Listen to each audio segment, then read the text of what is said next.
श्री कृष्ण जी की लीलाएं हम सब जानते हैं।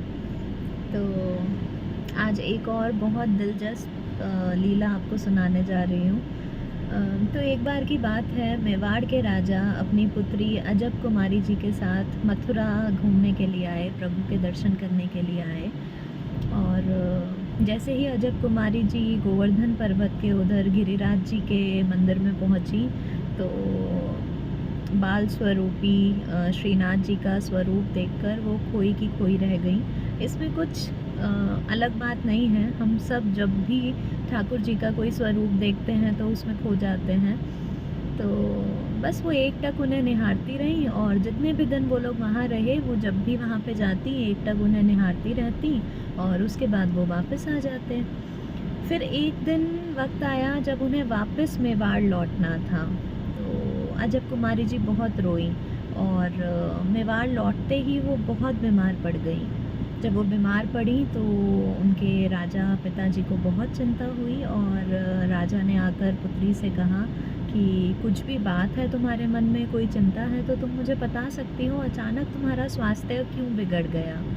तो अजब कुमारी जी ने कहा कि पिताजी, मैं श्रीनाथ जी के पास वापस जाना चाहती हूँ। तो राजा ने कहा कि ठीक है, कुछ दिन हो आओ, 15-20 दिन के लिए चली जाओ, हमेशा के लिए तो वहाँ नहीं रह सकती, यहाँ राजपाट है, सब कुछ है, बट कुछ दिन के लिए जाना है, इतना मन विचलित है तो हो आओ। तो बस ये सुन के राजकुमारी जी की तबीयत ठीक हुई, वो अच्छा महसूस करने लगी, और वो मेवाड़ से मथुरा के लिए निकल गई। जब वो मथुरा पहुंची, श्रीनाथ जी को देखा तो उनकी जान में जान आई, पूरी तरह उनकी तबीयत ठीक हो गई। और वहाँ पहुंचकर जितने भी पुजारी थे जो मंदिर में आते जाते थे, तो उन पुजारी से एक दिन अजब कुमारी जी ने पूछा कि मैं ऐसा क्या करूं कि प्रभु मेरे साथ चले जाएं, या मैं प्रभु को प्रसन्न करने के लिए क्या करूं। तो बस पुजारियों ने उन्हें सलाह दी कि जो तुम्हें पसंद है वो करो, तुम्हें गाना गाना पसंद है, गीत अच्छा गाती हो तो प्रभु के लिए गीत गाओ, अगर तुम्हें नृत्य पसंद है तो प्रभु के लिए नृत्य करो, भजन संध्या पसंद है तो भजन संध्या करो, जो पसंद है वो करो, भगवान तो उसी में खुश हो जाते हैं।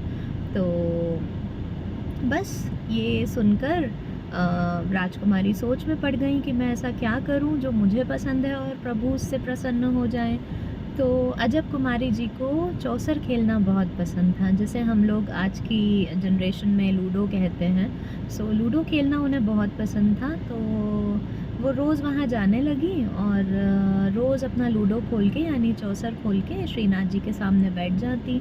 एक चाल अपनी तरफ से चलती, एक चाल श्रीनाथ जी की तरफ से चलती, और बहुत एक्सपर्ट थी लूडो खेलने में, तो जीत रही होती थी हमेशा, बट आखिरी चाल पे श्रीनाथ जी को जिता दिया करती थी।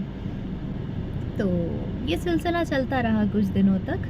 फिर जब उनके जाने का समय नज़दीक आया, उस दिन वो दोबारा बहुत गुस्से में और बहुत उदास होकर श्रीनाथ जी के पास गई, और अपना चौसर गेम यानी कि लूडो खोलकर बैठ गई। और मन में बार बार उनके ये विचार आ रहा था कि आज तो मैं इन्हें नहीं जीतने दूंगी, आज तो मैं खुद जीतूंगी। तो बस वो चाल पे चाल चलती रहीं, चाल पे चाल चलती रहीं, और जब भी वो चाल चलती थी तो ऐसा बोला जाता था कि श्रीनाथ जी के पसीने छूट जाते थे जब भी वो हारने लगते थे। कई बार वो जैसे ही वो उन्हें जिताती थी तो उनके छोटे छोटे से दांत दिखते थे, वो मुस्कुराते थे। और ये दृश्य सिर्फ अजब कुमारी जी को नहीं, वहाँ आने जाने वाले भक्तों को, यहाँ तक कि पुजारियों को भी दिखने लगा था रोज़। आखिरी दिन जब ये चल रहा था तो सोच तो लिया था उन्होंने कि अब मैं जीतने नहीं दूंगी, तो आखिरी चाल चलने लगी, और जैसे ही श्रीनाथ जी की तरफ देखा तो उनके चेहरे पे चिंतन और पसीने छूट रहे थे। अब अजब कुमारी जी ये देख नहीं पाई, क्योंकि अनंत प्रेम था श्रीनाथ जी से, खो चुकी थी उनकी लीला में पूरी तरह। आखिरी चाल में फिर से उन्हें जिता दिया, और जैसे ही उन्हें जिताया, श्रीनाथ जी के चेहरे पर एक बहुत ही बड़ी सी और बहुत ही सुंदर मुस्कान आई। बस वो मुस्कान देखकर जैसे उनका दिल थम सा गया अजब कुमारी जी का, और खुशी थी बट आंसू भी थे, क्योंकि जाना था, मन में दर्द तो था, श्रीनाथ जी को छोड़ना चाह नहीं रही थी।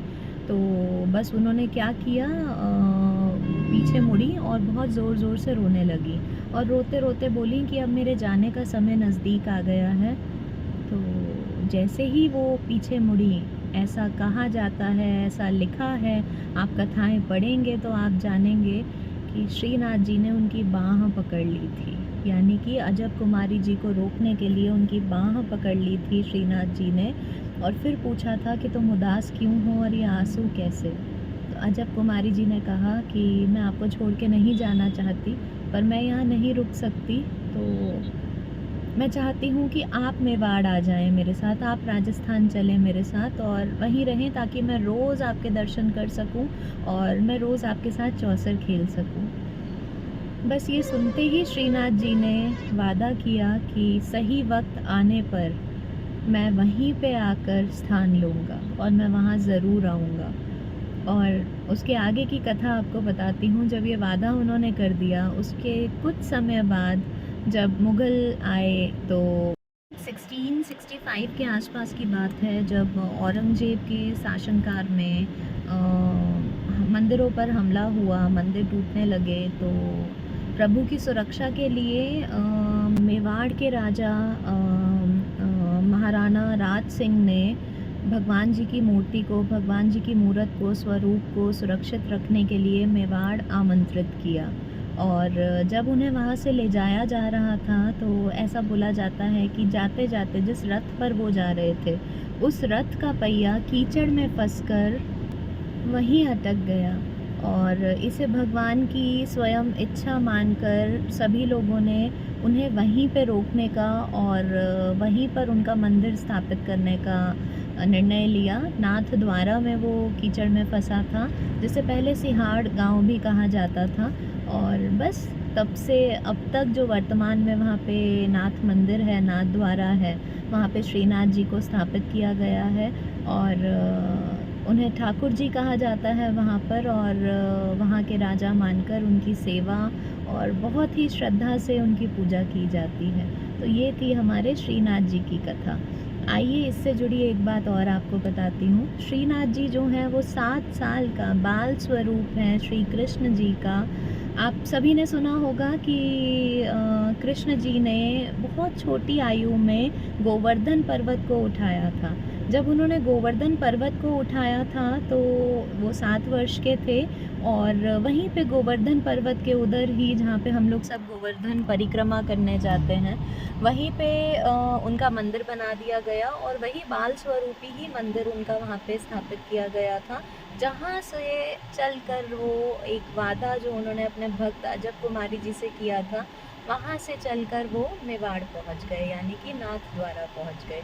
और आपने श्रीनाथ जी का स्वरूप देखा होगा जिसमें उनका हाथ एक इस तरीके से है, ऐसे हाथ किया हुआ है और दूसरा हाथ कमर पर है।